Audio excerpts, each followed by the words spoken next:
Hi, I'm Ken Oakes with Oakes Daylilies. In this video I'm going to talk about what is the difference between a daylily and a true lily. So check it out. So there's confusion out there because both daylilies and lilies have the word lily in the name, but they're quite different in a lot of ways, so I'm going to talk about that. And the first thing I'm going to talk about is that lilies are in the genus Lilium. Daylilies are in a completely different genus, Hemerocallis, which coincidentally means beauty for a day. And of course that comes from the fact that daylily blooms only last for one day, but we'll come back to that. But one of the biggest differences you can see on these two plants that I've dug up here, this is a daylily, and as you can see it's got tuberous roots, right? So here's the green growing leaves and the tuberous roots at the bottom. And this is an Asiatic lily, a true lily, right? And you can see it's got a bulb, right? It's got these fibrous roots coming off of it, but it's growing from a bulb rather than just the roots like a daylily. So that's the biggest difference between the two. But one of the ways it matters that this is growing from roots and this is growing from a bulb is that if you get this as a bulb, a true lily, well, you can store a bulb until you want to plant it, right? So we'll get that question time to time. Hey, you know, when do I need to plant these? Well, we ship a live plant just like this, right? We'll trim the leaves back and wash the dirt off better than this, but this is what we ship when we send you plants, and they need to be planted right away, right? So they need to go in the ground, you know, as soon as you can. You got a few days grace, but you could store a bulb, but you're going to need to plant a daylily right away.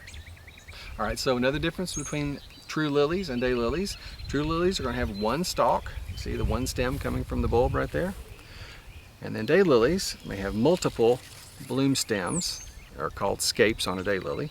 So you can see that's what these are. These are the bloom scapes on a daylily. So there's more than one coming from a daylily plant. The next difference, you can see that the leaves on a true lily come off of the stem, right? So here's the stalk, the stem, the leaves are coming off of it, right? Versus the daylilies, the leaves are coming from the crown of the plant all the way at the bottom. So it's going to make a mass of foliage. You can see one here behind me here. You see this is it in the landscape, how it's just a mound of foliage, versus a true lily is going to be a bunch of spikes like this. All right, another difference, I mentioned earlier that daylilies are in the Hemerocallis genus, which means beauty for a day. That's because this bloom, each bloom, only lasts for one day. So it will open up in the morning and then close in the evening and then drop off the next day or two. But you see all these buds on a daylily, right? So this one will be opening up, probably not tomorrow, but in a couple days as it gets bigger, and then a few days after and a few days after, so daylilies will have blooms one after the other, for several weeks in the summer. Versus lilies, this bloom will last for, several days, maybe a week or longer, and they just sort of fade away over their bloom period. One other difference involves how fragrant true lilies are versus daylilies. Not all daylilies have a fragrance. But the ones that do, even the most fragrant daylilies, it's kind of subtle, right? It's not going to really overpower you. You can definitely smell it walking through the garden if you've got a lot of them. But a true lily, and I'm not sure if they're all fragrant or not, but I know some of them can be very fragrant. You'll smell them way across the yard. So that's one difference. You can find some varieties of lilies that definitely have a lot more fragrance. Another difference is that in daylilies, you can find quite a few varieties that are known as rebloomers, which means they'll bloom for their initial bloom period and then bloom again later on in the season. And you don't really find that so much in true lilies.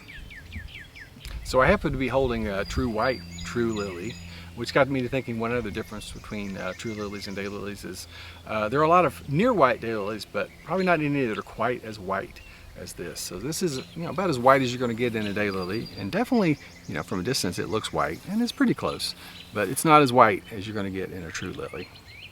So the last difference I was going to mention is the bloom shape. Lilies, both daylilies and lilies, have 3 petals, 3 sepals, or 6 petals, I'm not sure on a lily, but 6 of them. And on true lilies, they tend to not overlap, they tend to just be spaced out, versus on daylilies, they tend to be overlapped. You can see how the petals are overlapping the sepals on there. So that's kind of the last difference I was going to talk about between lilies and daylilies. So I hope that answered some of your questions about the differences between daylilies and true lilies. We've grown daylilies for over 40 years, so we love to talk about all things daylilies. If you have any questions or comments, you can put them in the comments below, or all of our contact information is on our website. We'd love to hear from you. I mentioned in this video, that some daylilies are good rebloomers. We just shot a video about that, so you might want to check it out. Thanks for watching.